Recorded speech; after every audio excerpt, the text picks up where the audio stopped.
Holy Monarch, Batman! We made it!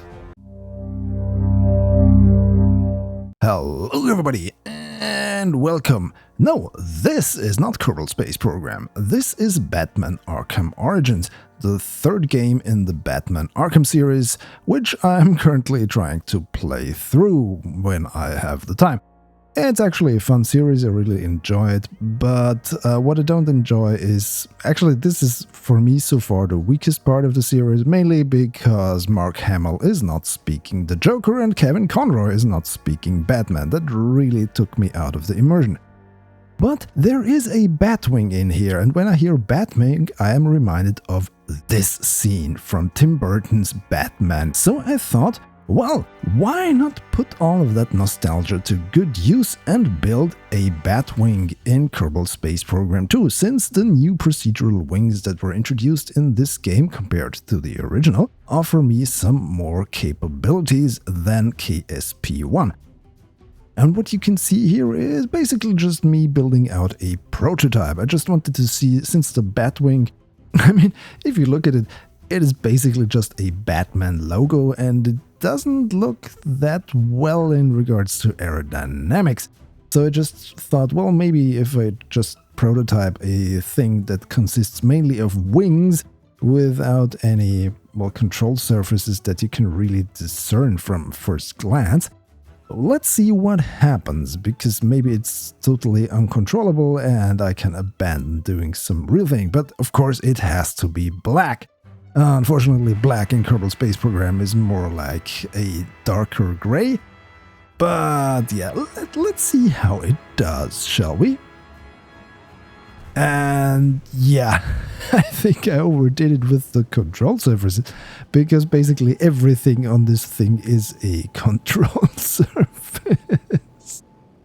So, well, let's see how that turns out. So, yeah, I mean, it is highly maneuverable, so basically it turns on a dime, even with that aerospike engine in the back blasting at full power. Speaking of full power, I turned on infinite fuel because the Batwing is fueled by plot device. It has always enough fuel for whatever it needs to do. Have you ever seen Batman run out of fuel? I haven't. Alright, so just me flying around the space center, and yeah, as I told you, this thing maneuvers like crazy, which is nice for some acrobatic stuff, but it makes it very twitchy and hard to control, especially when you have to fly it without SAS, because SAS right now in KSP2 is still very twitchy. Again! Alright. Let's try this, as I said, again, but this time we do a real one, or real-ish one. Is real-ish a word? No, it isn't, but I just made that up. Anyway, so again, I'm going with the procedural wings, and this time I'm trying to get the shape right, or at least better. I'm using the engines to make sort of these tips in the back, in between those arches on the wings. And I am relying more on fixed wing parts on the outsides of the main wings instead of making everything out of control surfaces. So I'm hoping this makes that thing a little bit more stable than before. And yeah, you can just see me here fine-tuning the silhouette to make it look more like a Batwing and less like, I don't know, an angry ant with mandibles for a body. Yeah, it won't get as round as the real Batwing was, or real Batwing, the movie Batwing. I haven't seen a real Batwing. I don't think I want to see a real Batwing fly around, because then Batman would jump out and punch me or something, because he mistakes me for some evildoer. Whatever. Nighttime launch would be appropriate, but then you wouldn't see anything and neither would I, so yeah, we switch to day. And here we go. Let's see how this thing handles. There's a lot more wing surface, so this thing glides really well.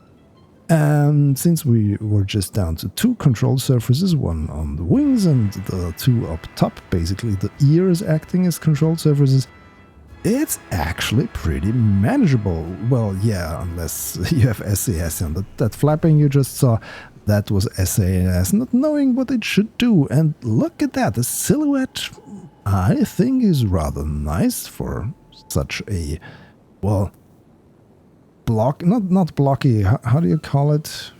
Vectorized? I mean, it's kind of a cross between the Batman logo and a stealth fighter, but I kind of like it, what I made here, and it's actually pretty maneuverable, even with the fewer amount of control surfaces. And yeah, I forgot to turn on infinite fuel, so we ran out of it. Yeah, that's the amount that you can fly without infinite fuel. But we will try to look at the shadow on the floor. That looks actually cool. I didn't see that when I was flying because it was concentrating, not crashing immediately. That's actually pretty dope. And yeah, as you can see, this thing has a huge wing surface, so we can almost stop in midair, and that was too high. But hey, the pilot survived and the concept works. Again. Nevertheless, there is some improvement we can do, because basically in almost any depiction of that Batwing, it has some VTOL capability, be it in games or in the comics or in movies or whatever. It is always some improbable VTOL design that miraculously works. And hey, it works in Kerbal Space Program too, so maybe the comic designers did get it right. Or they knew something that we don't? Who knows? Yeah, so again, trying this thing out. So with the added mass, we still have enough thrust to fly under our own power. And look at that. I think this looks great. There we go. I'm not going to try to hum the Batman theme or something, neither from the old TV series from the 60s, which I loved as a child. Neither from one of the movies, because even if I'm just humming it, I'm a little bit afraid that I might get some copyright thing on my video, which I don't want, of course. So, yes, it can fly, and it can fly well, so what should we do? Yes, we're taking it to space, because I want to recreate that iconic moonshot I showed you in the beginning. And so we're going there, that marvelous little planetoid back. And yeah, the camera is twitching because it doesn't stay still during time warp, since KSP2 still has that bug. And here you can see me aligning Batwing with the moon, so we can take that picture. I really wish that this could be black for real and not this dark gray.